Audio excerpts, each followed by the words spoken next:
بسم اللہ الرحمن الرحیم۔ السلام علیکم، میں بہزاد جازب آپ کے سامنے اپنے یوٹیوب چینل BJ اردو کے ساتھ جتھوں کی سیاست جو ہے وہ اب سر اٹھا رہی ہے وہاں پہ کشمیر کے اندر، اور کشمیر کے اندر جو ایک جوائنٹ عوامی ایکشن کمیٹی بنی تھی، بظاہر جو وہاں کے معاشی مسائل پہ بنی تھی، اب وہ کمیٹی جو ہے وہ زیادہ اس کا شاید دائرہ کار وسیع ہو گیا ہے، اور اب وہ بہت سے پولیٹیکل امور کے اوپر بھی باتیں کر رہی ہے، یہاں تک کہ اس کے بعد رہنماؤں کی جانب سے خود مختاری کا بھی اعلان کیا گیا ہے۔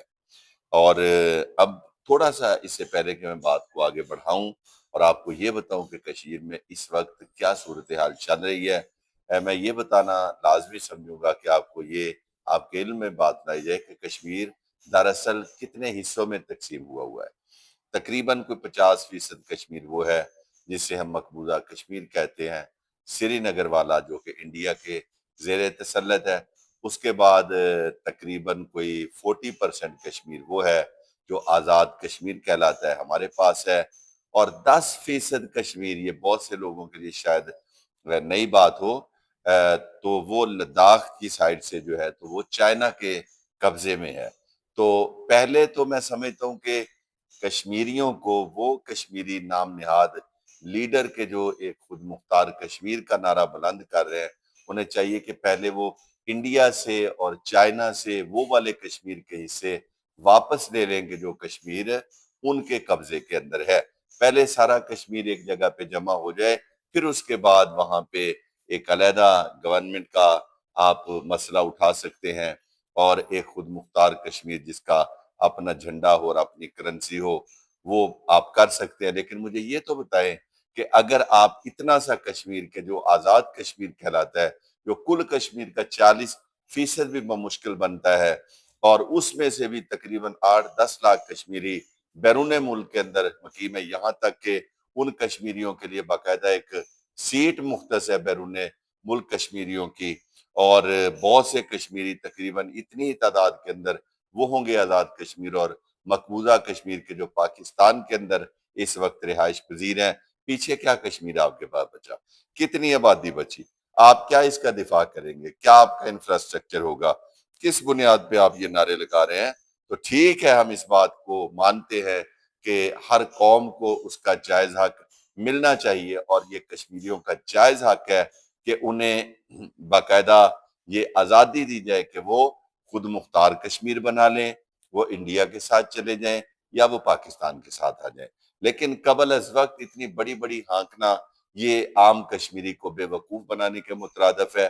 کتنے روز ہو گئے کہ عام کشمیری جو ہے وہ ابتلا کا شکار ہے، کاروبار زندگی بند ہو چکا ہے، بچوں کی تعلیم رکی ہوئی ہے، صحت کے مسائل ہیں، اور لوگ ایک دوسرے کی شادی بیاہ میں جانے سے، جنازے میں جانے سے وہ پریشان ہیں اور آوازار ہیں۔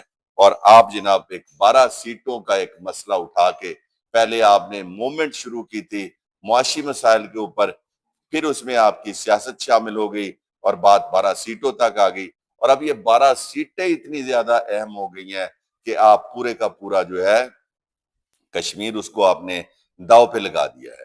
اور اس وقت جو صورتحال ہے وہ انتہائی گمبھیر ہو چکی ہے، اور باقاعدہ قتل و خون ہو رہا ہے۔ جو اطلاعات ہم تک پہنچ رہی ہیں یہ بہت کم ہے، کیونکہ انٹرنیٹ سروس کوئی نہیں، یہ کم ہے، وہاں پہ اس سے بہت زیادہ ہو رہا ہے۔ اور جو مارے جا رہے ہیں وہ ظاہر عام کشمیری ہیں، چاہے وہ سیکورٹی فورسز کے اہلکار ہوں یا وہ عام کشمیری ہوں۔ اور یہ جو قیادت ہے ماشاءاللہ جوائنٹ عوامی ایکشن کمیٹی کی، یہ تو کہیں نظر ہی نہیں آ رہی، یہ انڈر گراؤنڈ ہیں جی، یہ چھپے ہوئے ہیں۔ اگر آپ ان کے حقیقی لیڈر ہیں، جبکہ آپ کے یہ دعوے ہیں کہ جی ہم پہلی گولی خود کھائیں گے، تو آپ لیڈ کریں ان کو، ان کے سامنے آ کے کھڑے ہو جائیں۔ آپ ان کو ایک اپنی دفاعی حصار کے طور پہ شیلٹر بنا کے اس کو پیش کر رہے ہیں، ان کا فائدہ اٹھا رہے ہیں۔ عام کشمیریوں کے جذبات سے آپ کھیل رہے ہیں اور کھیلنا چاہتے ہیں، تو یہ صورتحال اچھی نہیں۔ دوسری جانب میں حکومت سے بھی کہ جو اس کو ٹیکل کر رہی ہے اور انتہائی بےہودہ انداز میں اس کو ٹیکل کیا جا رہا ہے۔ ابتدائی طور پر ہی یہ معاملہ ایسا تھا، ایک پولیٹیکل معاملہ بن کے اٹھا تھا، کہ آپ اس کو مذاکرات کی ٹیبل پہ لے کے آتے اور مذاکرات پہ بیٹھ کے کچھ لو اور کچھ دو کی پالیسی کے تحت اس کو حل کرنے کی کوشش کرتے، تاکہ ان لوگوں کو جو لیڈر بنے ہوئے ہیں ان کو اتنا منہ پھٹ ہونے کی ضرورت پیش نہ آتی، یا ان کی یہ جرت نہ ہوتی۔ آپ نے شروع میں اس معاملے کو اہمیت ہی نہ دی اور آپ اس کو لٹکاتے گئے۔ اب بھی بات جو ہے میں سمجھتا ہوں کہ پوائنٹ آف نو ریٹرن تک نہیں گئی۔ ابھی بھی اگر آپ چاہیں جو حکمران ہیں، چاہے وہ آزاد کشمیر، خیر آزاد کشمیر میں تو مجھے حکومت نام کی چیز نظر ہی نہیں آ رہی۔ وہ جو راٹھور صاحب ہیں، غالباً فیصل راٹھور یا کیا ان کا نام ہے، پیپلز پارٹی کے جو وہاں پہ کٹ پتلی قسم کے جو وزیر اعظم ہیں، ان کا تو کہیں پہ کوئی عمل دخل ہی نہیں ہے۔ وہ شاید بیچارہ اپنے حلقے سے بھی بھاگا ہوا ہے کہ کہیں وہ ان کے کسی کے قابو میں نہ آ جائے۔ بعض اطلاعات ہیں کہ وہ ملک سے بھی باہر ہیں، تو ان کی تو خیر عملداری ہے ہی کوئی نہیں۔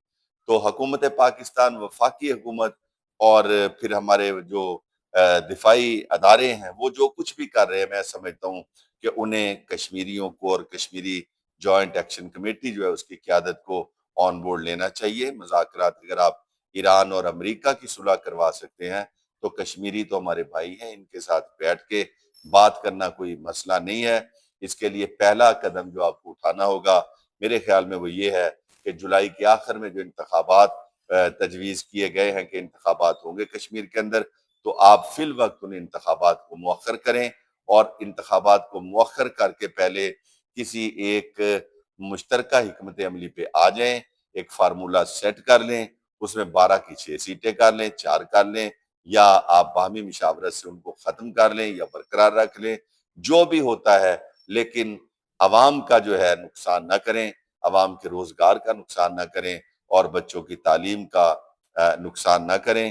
اس سے مجموعی طور پہ پورا ملک کمزور ہو رہا ہے، اور جو آپ کے دشمن ہیں ان کو یہاں پہ ٹھٹھے اڑانے کا اور ٹھٹھے کرنے کا موقع مل رہا ہے۔ انشاءاللہ تعالی اگلے ویلاگ کے ساتھ آپ سے دوبارہ ملاقات ہوگی۔